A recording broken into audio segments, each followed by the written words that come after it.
mathematics education circles in India. He's Professor Shailesh Shirali, who is right now director of the Sahyadri School near Pune. He was earlier principal of the Rishi Valley School, and he's been associated with the Maths Olympiad program in India right from the 1980s. He's written many books. It's a pleasure to welcome Professor Shailesh Shirali.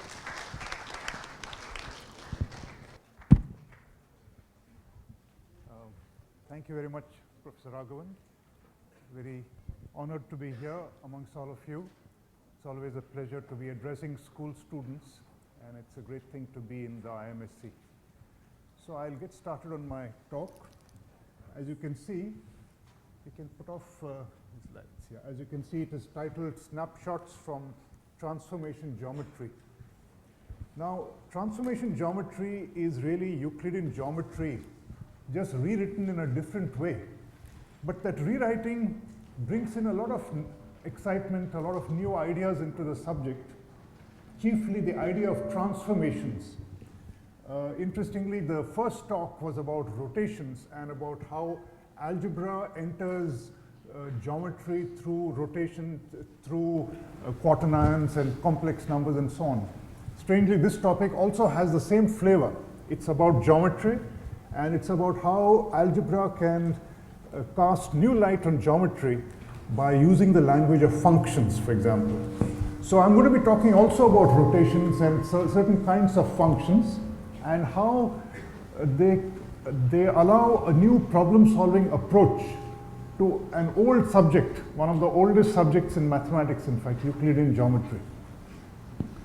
And this particular way of looking at geometry is associated with a very famous mathematician called Felix Klein, who gave one famous lecture towards the end of the 19th century.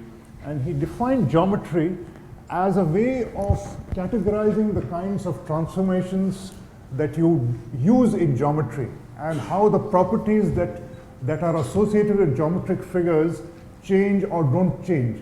So he brought about a certain schema, and it's a very useful way of looking at geometry. We are not going to be talking about that, so I'm only just mentioning it. So what I'm going to be doing actually is problem solving. So what is a transformation? It's a function defined on the plane according to which points move in according to a certain law. And there are various matters of interest about that function. For example, how well behaved is that function? Is it continuous? Is it smooth? Does it sort of tear the plane or not tear the plane? Does it preserve length? Does it preserve area of triangles, areas of figures? Does it preserve orientation, that is the sense of clockwise and anti-clockwise, and so on. So today's talk, I'm going to show you how transformations can give rise to elegant proofs of certain familiar geometrical propositions. So let me get past the initial part quickly. So let f be a function defined on the plane, and it's going to be a bijection, which means that every point goes to some one other definite point, and it is reversible. You know exactly how to find the pre-image of a point, and it's a one-to-one mapping. Now I'm going to look at only particular kinds of mappings, and the one I'm going to look at is called affine. It preserves the property of collinearity. So straight lines remain straight lines. This is a very critical property, and it allows for a certain study of certain kinds of functions. There are many functions which are not of this kind, and one of them you may have heard of. It's called inversion. It also is a very interesting geometrical transformation. We won't be going into that. So let's take any 3 points A, B, C, any points A, B, C, and so on, and let their images under F be called A prime, B prime, C prime, and so on. Let the images of lines also be similarly, you just put a prime and that you get the image. So here's a simple property of an affine function. It preserves parallelism. That is, if you have two lines L and M which are parallel to each other, then their images also remain parallel to each other. I'm not going to prove some of these, but they are not difficult to see. I think you'll be able to imagine how it can be proved. If the images are not parallel, that means they must be meeting somewhere. But if they meet somewhere, what could be the pre-image of that point, which is the point of intersection? Well, you'll see you get into a difficulty out there. Similarly, if you have a property of midpointness, that is, say you have a point B, which is the midpoint of a segment AC, then you can be sure that in the image, that property is preserved. That B prime is going to be the midpoint of A prime, C prime. Can you see how you might prove this? Remember, all I'm using is the property that straight lines remain straight lines and F is a bijection. So it's an affine function. Can anyone see how this is proved? That midpoints remain midpoints. The idea is that you use the property of a parallelogram in which the diagonals bisect each other. So given a segment in which B is the midpoint of that segment, AC, construct a parallelogram in which AC is the diagonal, and then apply this transformation to it and see what happens in the transformed figure. You'll find the transformed figure has to be a parallelogram because of the first property. And therefore, you find that the second property must be true. I hope that's not too difficult to follow. Now, you can generalize this and say that if A, B, and C are collinear, then the ratios of lengths of segments also get preserved. So it's not only midpointness which is preserved, but also ratios. So for example, if B lies 1/3 the distance from A to C, then B prime also will lie 1/3 the distance from A prime to C prime. And you can also say this, though we are not going to be using this kind of a property, that the interior of a triangle is mapped to the interior of its corresponding triangle. So there are various such properties which you can apply. I have not included any figures, but more figures will come in shortly. Now, one very important class of affine mappings is this one, isometries. Isometry is a mapping in which lengths are preserved. Sometimes some books call them orthogonal mappings, but I think this is a more accepted phrase, isometry, in which, so what are the well-known isometries? A displacement, that means simply a vector addition. Every point is moved by a certain vector in some direction through some magnitude. Mirror reflection in a line is clearly an isometry. Rotation about a point through an angle. By the way, though I have not specified this, everything here happens in a single plane. So these are not three-dimensional situations. So everything is in a 2D setting.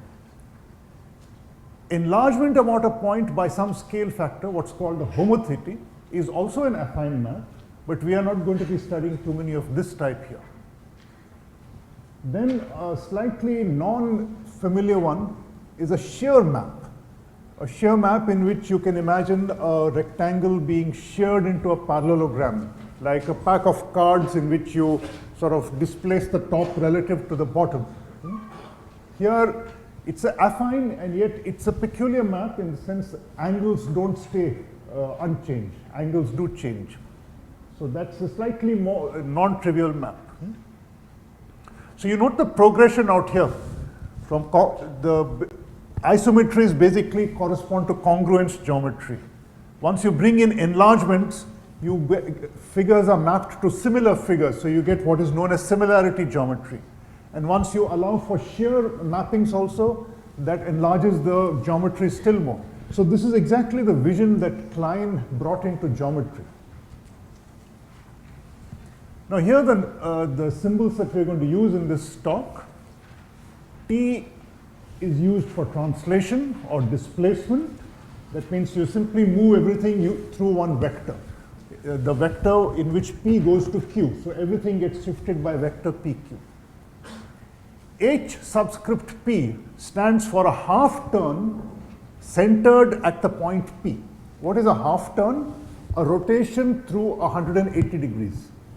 So two half turns, of course, bring the object back to itself, which means if you use the symbol of multiplication, then H times H is just the identity map. Or we are going to use the composition symbol. HP composed with HP is the identity map. M subscript L, ML, is the mirror reflection line L, and it also is an involution, or sorry, you wouldn't be familiar with the word, that means if you repeat it twice, it just gives back the original map. So ML composed with ML is the identity map. R P theta means the rotation centered at P through an angle theta, and here angles are always measured in the counterclock, in the positive direction, which is the counterclockwise direction. And finally, you have the enlargement centered at P through scale factor K, EPK. So in this talk, I'm going to be basically using the middle three: half turns, mirror reflections, and rotations. We won't be going much into enlargements. Notice this out here. That's the, one minute, where is the,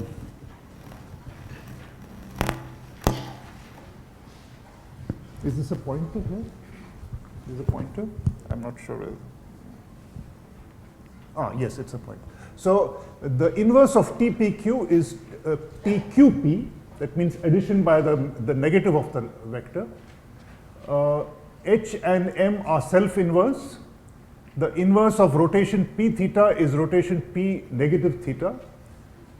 And finally, EP minus 1 is the same as HP. Now just think about that. That EP minus 1 means the enlargement about P, but by a scale factor of -1, which means everything goes in the opposite direction. So that it is equivalent to, in coordinate geometry terms, HP, supposing you take P to be the origin. So where does XY go? To -x, -y. So that's exactly what EP minus 1 also does, if P is the origin. Okay, here's the first fundamental law, which is a very familiar law of reflections. How do you compose two reflections one after the other? Now basically there are obviously only two situations you have to consider. One is when the two mirrors are parallel to each other, and the other when the two mirrors are not parallel to each other. Well, the basic principle is, if you have two parallel mirrors, then the composition is equivalent to a displacement. So here L and M are two parallel mirrors. Just watch what happens to A. It first goes to A prime, and then the second reflection takes it to A double prime.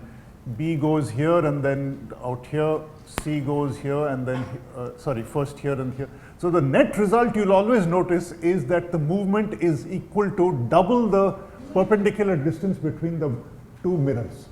So this is a very simple and important idea which comes up repeatedly, that the composition of reflections in two parallel mirrors is equivalent to a displacement which is in a direction perpendicular to the two mirrors. How about the one in which the two mirrors are not parallel to each other? Well, just look at this picture, and this picture will be prove to you that it is equivalent to a rotation. Here L and M are the two mirrors. The first reflection in L takes point A to point A prime, and the second reflection takes A prime to A double prime. Now you can easily see that these two angles are equal, x and x, and these two angles are equal, y and y. So the angle between angle AO A double prime is double the angle between the two mirrors. So this is easily generalized. You can easily look at all points and you'll find that this relation is true, that the effect of these two reflections is a single rotation. Now I'm going to ask, what happens if you have two rotations? In the previous lecture, quite a complex problem was discussed. What happens when you compose two rotations in 3 space? Here we have two rotations in 2 space, which is a very much simpler problem. Obviously, if the two centers are the same, then the rotation is just another rotation. The effect is just another rotation about that same point. But we are looking at something more complicated than that, in which the two centers are not the same. Can you imagine what the result will be? Just think about it for a moment. You have a rotation about one point and a rotation about another point. What is the combined effect going to be? So here, have a look at this. I have a picture here. I rotated about point A through 60 degrees. So the picture 1 rotates to position 2. Then I rotate it about point B through another angle which is 30 degrees. Notice both are in the positive direction, so it goes from here to here and then about B from here to here. And the net result after that, it comes here. And you will notice that this picture is rotated, it clearly is this rotated by 90 degrees, but about some point, and it's not very obvious about which point, where that point could be. It seems to be somewhere here. So now, it looks, so as I've written out here, it appears as though a single rotation could have taken it from 1 to 3. And I'll show you algebraically how to figure out that point. Locating the center of R A alpha composed with R B beta. By the way, look at the notation here. This is the map which is applied first, and this is the map which is applied second, and it's always this way in function language. When you say f of g of x, it is g which acts first and then f. So this is the one which acts first and then this. So the way I'm going to find the center of rotation of these two, this composition is this. So here are the 2 points. I join this, I draw this line AB. Then I draw 2 lines M and N through those 2 centers. One line through A, that's M, such that this angle here is half of alpha. Half of alpha, half of the directed angle, which is the angle associated with this rotation. Similarly, I draw a line N through B with this angle, this directed angle being half of beta.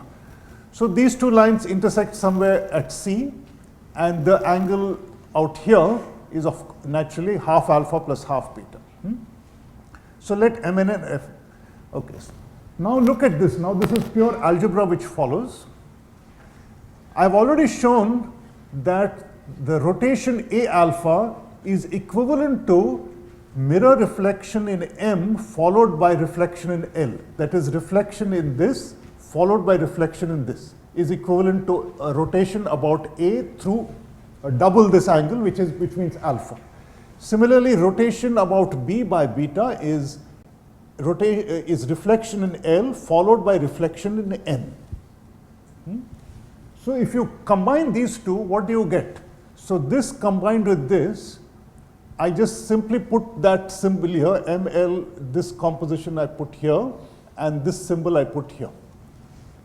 And now I just use a law of associativity of composition of functions, that the bracketing can be changed at will, provided the order is not changed. So what have I got? I'll just show you the last part. So this bracket, I'm going to re-bracket it so that the middle 2 terms are together. So that's what I do here. So R A alpha composed by R B beta is this composition in which these 2 now I've bracketed together. But now the middle 2 terms are both reflection in the same line, so that composition is just the identity. So it is just M in reflection in M followed by reflection in N, which means it is equivalent to the composite map this.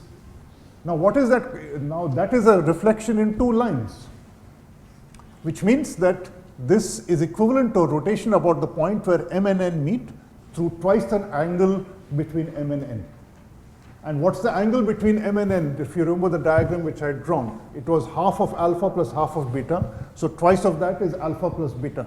So what you have got is actually an algebraic verification of something which is quite intuitively clear, that the composition of 2 rotations is a single rotation through an angle which is the sum of the 2 angles. Now, some of you may have noticed that something could go wrong in this proof. What could go wrong? Could anything go wrong in this proof? Well, what could go wrong is that what happens if when you draw those lines M and N, they don't meet at all. Remember that the picture that we drew required a point C, and then everything centered around that point C. Suppose the diagram, things went wrong and those 2 lines don't meet at all. Well, what happens is, this will happen if alpha plus beta is a multiple of 360 degrees, because then half of alpha plus half of beta becomes 180 degrees, and those two lines become actually parallel to each other. So, however, this algebraic calculation does not change. This conclusion is still true, regardless of whether those two lines meet at all, meet or not. Because, in fact, that calculation didn't involve the point C at all. So, what does this mean? If these two are parallel, this is a displacement, right? That's what I showed right in the beginning. So, if alpha plus beta is a multiple of 360 degrees, then this composition is a displacement. And does this sound very counterintuitive, or is it obvious? Is it obvious that you can, when you have a situation where two angles add up to 360 degrees, the composition of the two is a displacement? Can anyone tell me a simple daily life situation where you actually know this fact and use it in almost on a daily basis, probably? Oops. Can anyone see why this is true? Well, let me give you a hint. Imagine that you have to move a heavy cot in your house. What do? You swivel it around one leg, and then you swivel it around another leg through an angle which is opposite the first one, right? What happens as a result of the two? You've got two angles which add up to 0, in fact. Alpha and beta add up to 0 there, which is a multiple of 360. 360. And the cot has moved as a result of that. Okay, now I'm going to use these basic results, and we'll study a variety of theorems, problems. Here's a very famous theorem, which is known as Euler's theorem in geometry. And I've written here one of Euler's many theorems, because if you just say Euler's theorem, it could refer to some 100 different things probably. Even in the geometry of rotations, he proved some interesting results. Composition of rotations in 3 space. Okay, here you have oh, what is happening here? This is going in the opposite direction. 1 minute. Which do you?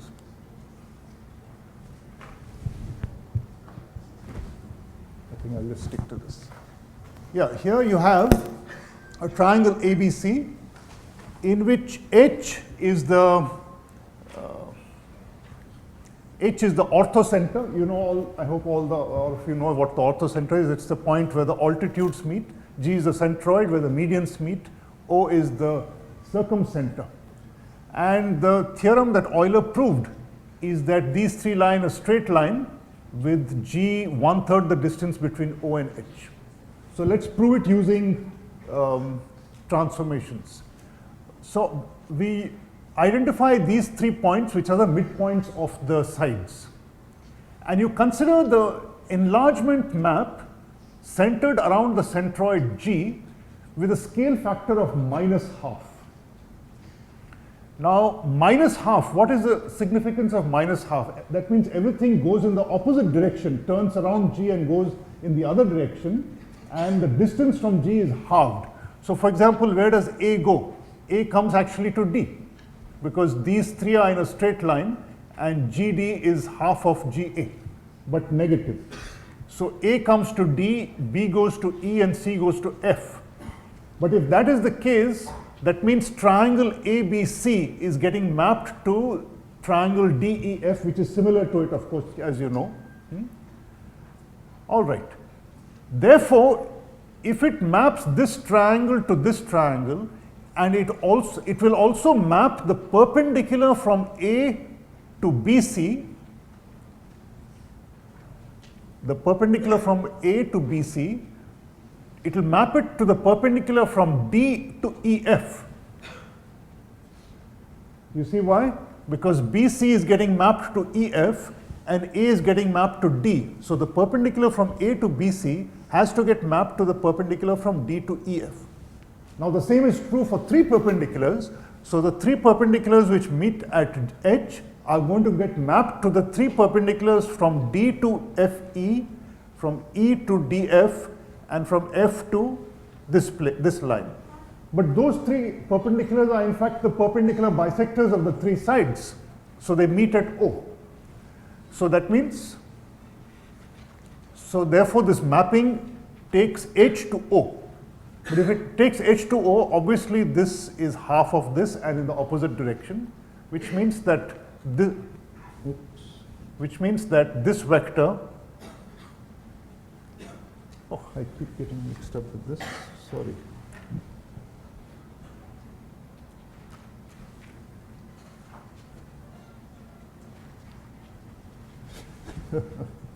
Excuse me, I think I'll just, yeah. So I hope this proof is clear. OH is thrice of OG.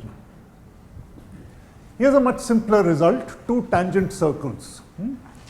That I've written everything out here. You have circle centered at I and a circle centered at O, which are internally tangent to each other at point A.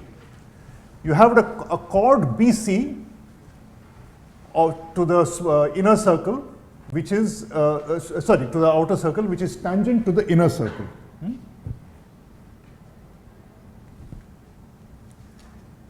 At D. The point E out here is the midpoint of this arc here. And the claim is that this point of tangency, and the midpoint of the arc lie in a straight line. What transformation might achieve that? Can you see what transformation might achieve that? Well, what I do is I apply an enlargement centered at A. Apply an enlargement centered at A. I apply it with an appropriate factor so that this inner circle gets mapped to the outer circle. Now, you can imagine like a balloon expanding so that the inner circle gradually becomes the outer circle. Then this point D, which is here at, so to speak, at the bottom of this circle, gets mapped to this, the corresponding point here, and so it's immediately obvious that these 3 points have to be in a straight line. I hope that is clear. Similarly, you have a result out here. These are two very simple results, so I just thought I'll show them to you. Some of you may wonder why they belong here, but they're quite, so here you have two circles which are tangent to each other at externally at a point K. You have a diameter of the one circle, a diameter of the other circle, and two parallel diameters. CD is parallel to AB. Then you can show that this point and the point of tangency are collinear, and similarly the other end of the diameter and this end of the diameter are collinear with the point of tangency. I think that I won't bother to prove it. You can imagine an enlargement about the point K using a negative scale factor in which the blue circle gets mapped to the red circle. So it will naturally happen that this diameter has to get mapped to this, and therefore the collinearity follows. Now let me show a more interesting example of transformations out here. It's an optimization problem which was first studied by Fermat and Torricelli, and they discovered one point which today is known as the Fermat-Torricelli point, more commonly known as the Fermat point. Given a triangle ABC, to find a point P in its plane such that the sum of the distances from the three vertices is as small as possible. So you can imagine, say something like a petrol pump has to be established at a certain point with minimum least distance, total distance from three places, three villages, let's say. Now, for certain reasons, I'm going to assume that no angle of the triangle exceeds 120 degrees, and I'll see in a moment what happens if actually that is violated. So here is the situation in which ABC is given, and P is a candidate point. Now, you can easily work out for yourself that you don't have to consider points which don't lie inside the triangle. So I'm going to take P to be a candidate point which lies inside the triangle. So what we do is apply a rotation based centered at C through 60 degrees and let P get mapped to Q and let B get mapped to D. Now in this situation, can you see that this has to be an equilateral triangle because this angle here is 60 degrees and these two sides are equal, CP equals CQ. So that's an equilateral triangle. Similarly, if B gets mapped to D, this here is equilateral by the same reasoning. Now, so that's what I just said. So therefore, PC is the same as PQ, this being equilateral, and PB equals QD, because P is getting mapped to Q and B to D, so PQ is equal to, PB is equal to QD. That means that the distance sum associated with P, which is PA plus PB plus PC, is the same as PA is PA, this PB is same as this, and PC is same as this, which means basically it's the sum of this length of this path, dq plus qp plus pa. So that's what is here. But by the triangle inequality, dq plus qp plus pa is certainly more than or equal to dA. So that means the distance from D to A is an absolute lower bound for the best possible distance sum. You cannot go less than dA. And notice that D by itself does not depend on P. It is just based on this original triangle itself, because it's just the apex of this equilateral triangle. Now I'm going to show you that this lower bound can be achieved. So what will be needed for it to be achieved? That means that all these three segments must lie in a straight line. That means this angle must be 180 degrees and this angle must be 180 degrees. So how will you manage to make that 180? Remember that this is 60 here, PQC. So if you want this to be 180, that means this angle CQD, what does it have to be? 120 degrees. But CQD is the same as CPB. So that means CPB has to be 120 degrees. Similarly, what can be said about this? This has to be 180, this is 60, so that means APC is also 120 degrees. So you can see that the point P is such that two of the angles come out to be 120 degrees. That means BPC, CPA and APB, all of them have to be 120 degrees. So we have found a very strong property of that point now, that minimizing point. All three angles that are created, but that are subtended by the three sides at that point, they must all be 120 degrees. So this is an interesting thing out here. So this is how the Fermat point of a triangle is found. So you take the triangle and construct equilateral triangles on its three sides, and then join each vertex to the vertex of the equilateral triangle opposite it. And it turns out, now I'll leave all these details to you, you can try proving it yourself.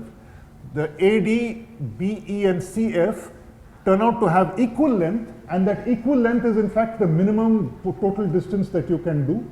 That's what we got in the previous. And they also concur, and that point of concurrence is called the Fermat point. Well, it should, strictly speaking, the Fermat-Torricelli point. And you can also show that these 6 angles created at that point are all equal to 60 degrees. Okay, now our analysis is not complete. What happens if some angle of the triangle exceeds 120 degrees? So this question I have asked here. So here's a situation in which, imagine angle A is very large, 120 degrees. Now you can guess what's going to happen. So take a candidate point P. Now I'm going to construct a slightly different situation.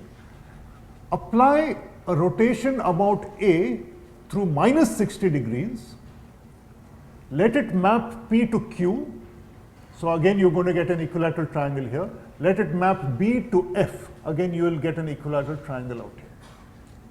And the crucial thing is that segment CF lies outside this figure. Can you see why? Because this angle is more than 120 and this is 60. So this angle here exceeds 180 degrees. So CF lies outside the figure. Again, arguing like earlier, PA plus PB plus PC is simply equal to CP plus PQ plus QF. So it's the length of this path, CPQF. And now I'm going to leave it to you to argue that the length of this path is greater than the length of this path, CA plus AF. See, one way of looking at it is, imagine this to be look at triangle CAF. So CF is its base, and now on top of the triangle you're constructing some more points. What you want to show is that the perimeter of the figure enlarges as a result of stacking on that part on top of the triangle. Now I'm going to leave that to you. Try it out. It's a nice example, nice application of the basic triangle inequality. So because it's greater than or equal to CA plus AF, that means the distance sum associated with P is more than the distance sum associated with A. What do you mean by the distance sum? That means the sum of the distances from the three vertices. Distance sum associated with A is just CA plus AF is same as AB. Right? So therefore, that means A itself in this situation, A is the optimizing point. So in the rare situation where one angle is more than 120 degrees, that particular vertex itself is the optimizing point. I'm going to show you next a very beautiful theorem which is called von Orwell's quadrilateral theorem.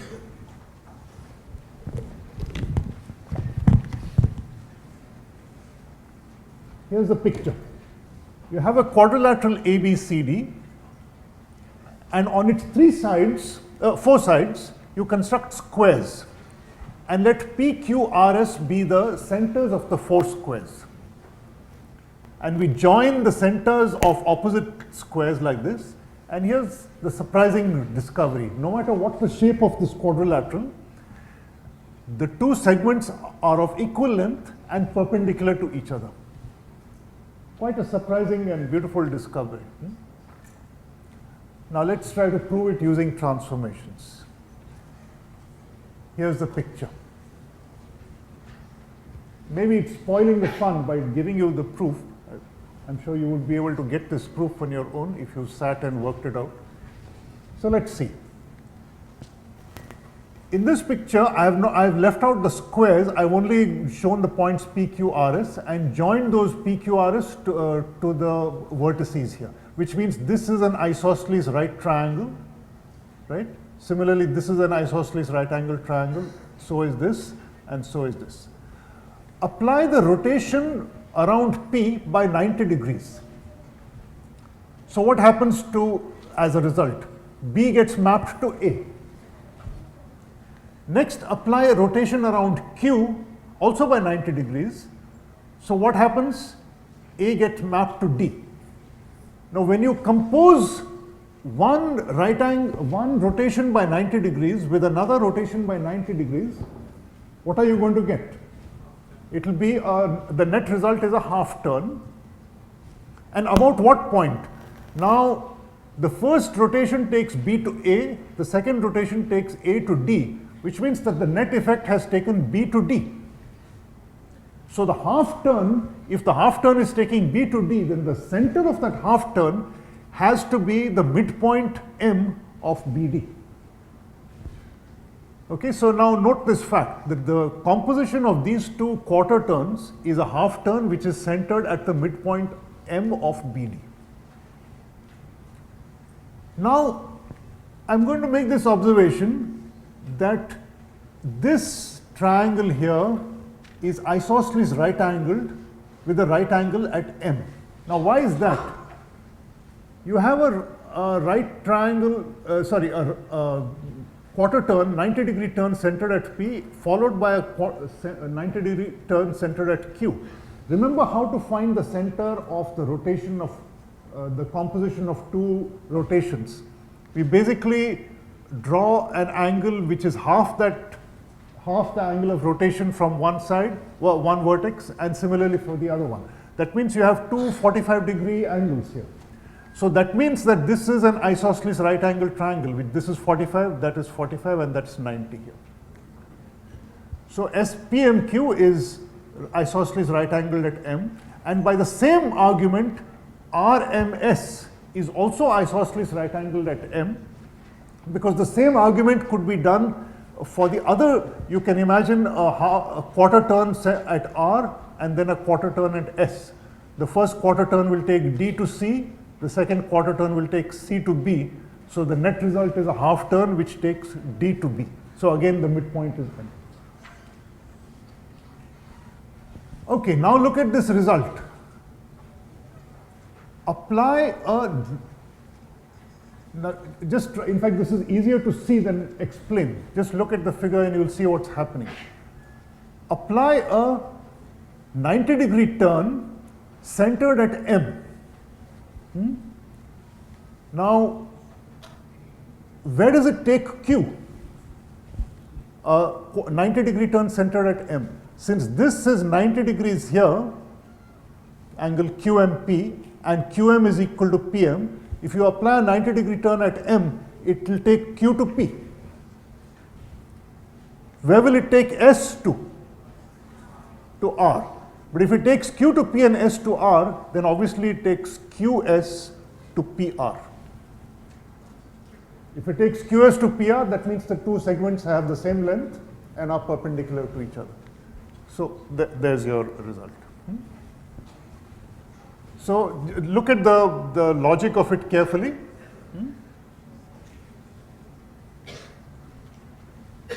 All right. Now I'm going to go to another theorem which looks a little bit like your theorem about again. Just a minute. I keep getting lost where this red light is. Yeah. So here is a theorem associated with Napoleon. You may wonder whether it's the actual Napoleon Bonaparte or some other Napoleon. In fact, it is Napoleon Bonaparte. Not very clear whether Napoleon himself proved it or not. But Napoleon was very fond of, he was a patron of the sciences and the arts. He always had a cluster of mathematicians and scientists going around with him. So, well, he may have found it, or he may have got one of his associates to find it. So here is the theorem. You have an arbitrary triangle ABC, and again, once again, you construct three equilateral triangles on its sides, just like in Fermat point. But now we locate the centroids of these three triangles. So D is the centroid of XBC, E is the centroid of YAC, and F is the centroid of this. Then it turns out that those 3 points are the vertices of an equilateral triangle themselves. So those 3 points themselves are the vertices of an equilateral triangle. So this is equilateral. Now, I'm going to prove this using enlargements. So let's see. Let's apply an enlargement about B through an angle of 30 degrees and see what happens to triangle ABX as a result of it. ABX. Can you see what will happen to, where will A go if you apply the rotation through 30 degrees and then a contraction by a factor of √3, scale factor 1 by √3 enlargement.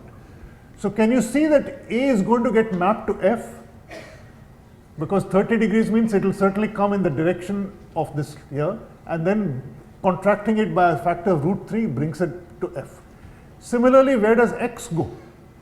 X is going to come to D. So ABX gets mapped to FBD. So ABX comes to FBD here. But that means that DX, sorry, not DX, DF is equal to ax divided by root 3, and the angle df, which df makes with ax, is 30 degrees. 30 degrees in the anti-clockwise direction. So these two lines are at 30 degrees with each other. Now the rest of the proof you can easily see what will happen. Apply similarly a rotation about c through minus 30 degrees, and then a contraction by root 3 centered at that point. So what will happen? It will take a to e and x to d, which means it will take xa to de. And once again de will be 1/3 of ax, or 1 by root 3 of ax, and the angle between de and ax will be minus 30 degrees. Well, that means that de and df are both 1 by root 3 of ax, therefore they are equal to each other, and the angle between them is 30 minus 30, which means 60 degrees. Therefore, it is equilateral. So this is a proof using enlargement mappings. But there's also a second proof which is perhaps more elegant than the proof using enlargements. Have a look at the second proof. Note that these three angles BFA, AEC and BDC are all 120 degrees, and 3 times 120 degrees adds up to gives you 360 degrees. So what we do is imagine a 120 degree rotation around F, followed by 120 degree rotation around E, followed by 120 degree rotation around D. Now this composite map will take B to A, then A to C, and then C back to B. Right? Do you see that? B is first map will take, this one will take B to A, then this will take A to C, and then this will take C to B. So that means B comes back to B. That means B is a fixed point of this, that means it's an invariant point of this, this composite. Now if you have 3 rotations with 120 degrees each, the net result is what? The net result is a rotation through, what is it? Can anyone tell me? If you have 3 rotations through 120 degrees, what do they add up to?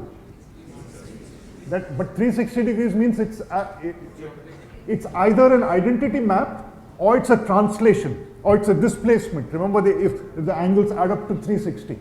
But if it has a point which gets mapped to itself, that means it's like a displacement which is the identity.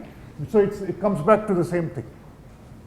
But if that means if this combination is the identity map, that means the composition of these two, if you look at these two, has to be equal to the inverse of this map.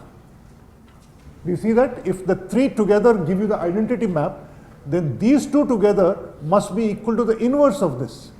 So these two together must be equal to the rotation around D through 240 degrees.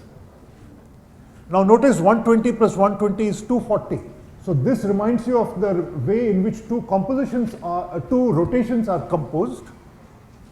So the rotation around F followed by a rotation around E, both by 120 degrees, is equivalent to a rotation around D by 240 degrees. So that means, well, now if you remember the way rotations are composed, that will immediately tell you that these two angles are both 60, which means you have an equilateral triangle. And the nice thing about this result is that you get for free, without even trying to, this proof, which the first proof did not suggest. You get a new result, a bonus result for free. And this is the bonus result. It is that if you draw isosceles triangles on the 3 sides of any triangle in such a way that the apex angles of those 3 triangles adds up to 360. Remember in Napoleon, the previous result, the apex angles were all 120, so they added up to 360. Here the apex angles are any 3 alpha, beta, gammas. So you have an alpha here, a beta here and a gamma here, which add up to 360. Now, can you see what will be, I've written a then. Can you guess what will be the then? I join DEF. What can you say about triangle DEF? Well, no. This is the conclusion. The triangle DEF will have angles of alpha by 2, beta by 2, gamma by 2.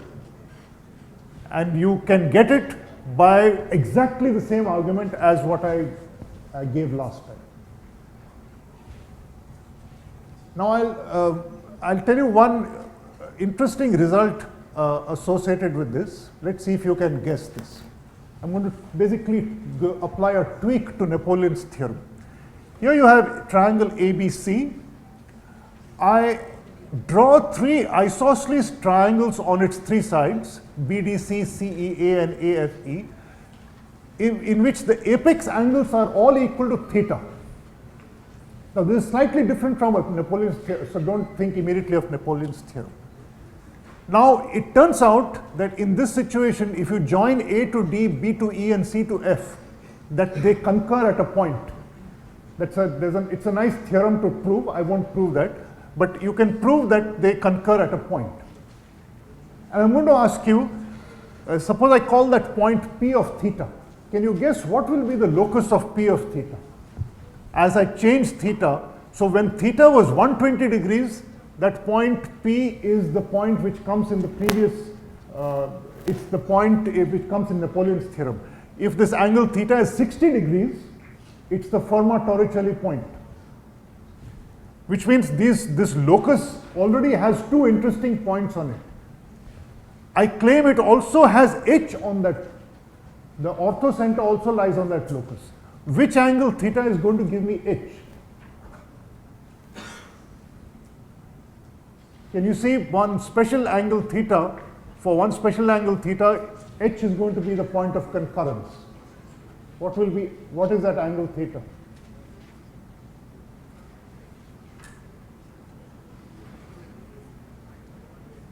Anyone? It's the extreme degenerate case when theta is 0 degrees, because when theta is 0, these two lines are parallel. So that means if you join A to this, it's like saying you're dropping a perpendicular. And the other degenerate case is when theta is 180 degrees, which means that the triangle is just a line out here. So it also passes through the centroid and the orthocenter. So this is a very strange locus indeed. It passes through a whole lot of interesting points. Can anyone guess what is that locus? It's very hard to guess. The locus turns out to be a rectangular hyperbola, which is called the Kiepert hyperbola. It's a very comparatively late discovery in geometry, 19th century discovery. Okay, I have probably a few minutes left only.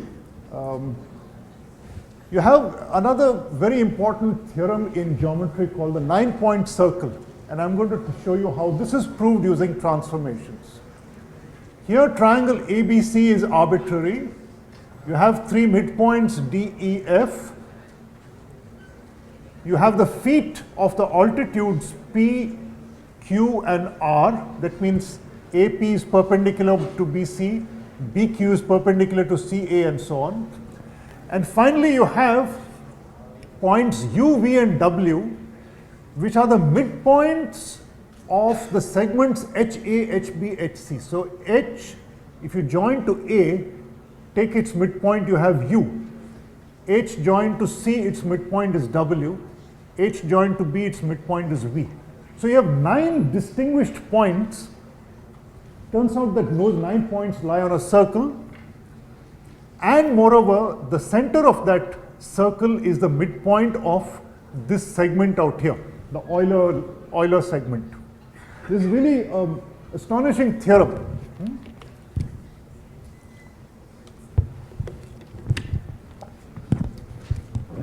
And the proof is really very, very simple. shows you how simple ideas, when you put them together, it can give you very remarkable results.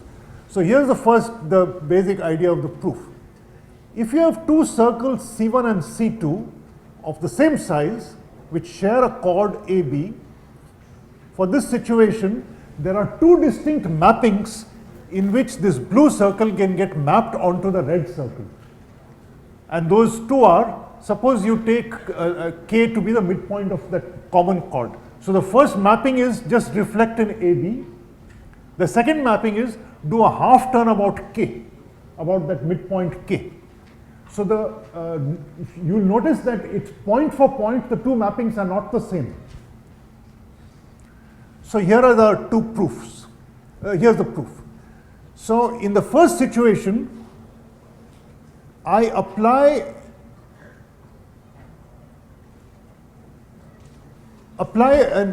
an enlargement about A by a factor of half. So when you do that, B gets mapped to F and C gets mapped to E, right? You're pulling everything towards A by a factor of half, which means that this circle, the circumcircle, becomes the circle passing through A, F, and E, this dotted dashed line. Now you do a mirror reflection in this line out here. Now if you do a mirror reflection, what's going to happen? That reflected circle will still pass through E and F, and where will A get reflected to? It will come to the base of the altitude P, obviously. So that means the reflected circle passes now through points E and F and P, PFE. Okay, that means now HM, where is M? AFE to DF. Sorry, this is not HM, by mistake I wrote, it should be K. Now, if I can apply a second transformation, which is a half turn around the midpoint K of this line out here.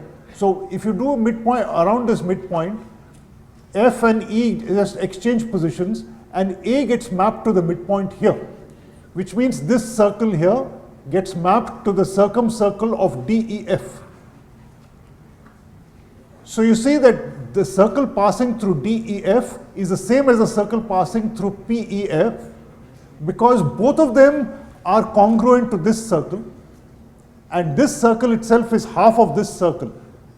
So you see that, I hope you can see it. I've skipped the details of the proof, but just two transformations are enough to prove the result. One is a reflection in this line, and the other is a half turn about the midpoint of the segment. So, all right, now I'll skip over this part. And by the way, yes, this is a very nice result here, which is perhaps relatively unknown to many people, that there's a very nice generalization of the 9-point circle, and that is this. You see, if I take this situation here, what are these 9 points? They are the midpoints of the three sides, then the midpoints of the segments HA, HB, HC, all right, and the feet of the altitudes. Now I'm going to tweak this slightly and allow H to be any point inside the circle, inside the triangle. Now what are the feet of the altitudes? What happens to them? They are the points where AH meets the base, that's the point P, where BH meets the point Q, and CH meets the other side, this R. Then you take the three midpoints of HA, HB, HC. So HA gives you U, HB gives me V, and HC gives me W. And finally the three midpoints of the sides, D, E, F. And through these 9 points, you find that a single conic goes through them. So I think I'll just breeze over the last part of this incidentally, this talk will be available. You can always look at it. I think it will be there on the website somewhere. So this is the one thing about transformations is it allows you to actually study mosaic. And mosaic is basically repetitive patterns either on a plane or in a single strip, one-dimensional and in a strip, or two-dimensional as in a wallpaper. And obviously, transformations are intimately connected with this because it's transformations which map that motif, that repeated part, from one part of the other. And this is, it turns out that if you're talking of patterns which repeat in a single dimension, what are known as frieze patterns, you may intuitively think there are infinitely many patterns possible. But the intuition is wrong here. In fact, they turn out to be just 7 patterns possible. And this can be actually proved. And I'll show you the 7 patterns. And you may try, it's a great fun trying to prove it. So here is the first pattern in which you have a certain motif which is repeated through translatory displacements by a certain amount. So you'll notice out here. And within itself, that motif has got no further symmetry.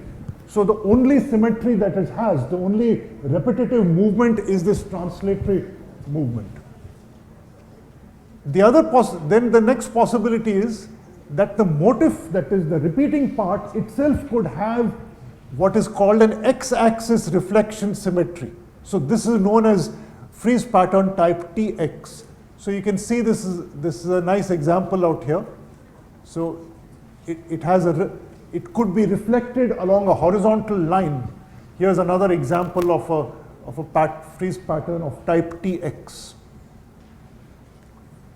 Now there could be a frieze pattern of type Ty, where the reflection symmetry is along a vertical axis. You'll see out here.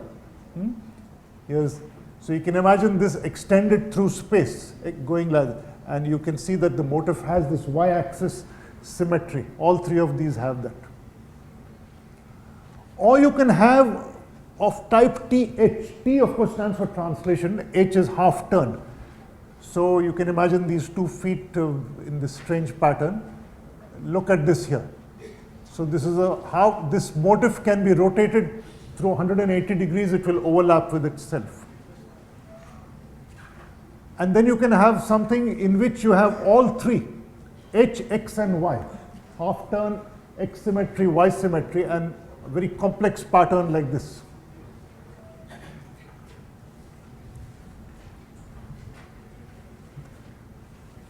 Then you have a slightly more complex thing in which there is a certain kind of operation known as a glide reflection, in which you are combining a movement in the x direction with a reflection. So notice what has happened to this, say this parallelogram here. You have gone a little bit moved to the right and then got reflected. Then again moved to the right and got reflected. So this is called a glide reflection, and you can see this knotted, braided pattern out here, which has this reflection symmetry, glide symmetry. This is another kind of glide symmetry in which there's a y-axis component. Oh, sorry. And, I think I've forgotten one in that. Okay, so I've come to the end of the talk. These are some references out here. And I think I'm right at the end of my time limit, so I better stop here. So I think this presentation will be available on the web. So I hope you can study some of these and try some of these problems on your own. I'll stop here.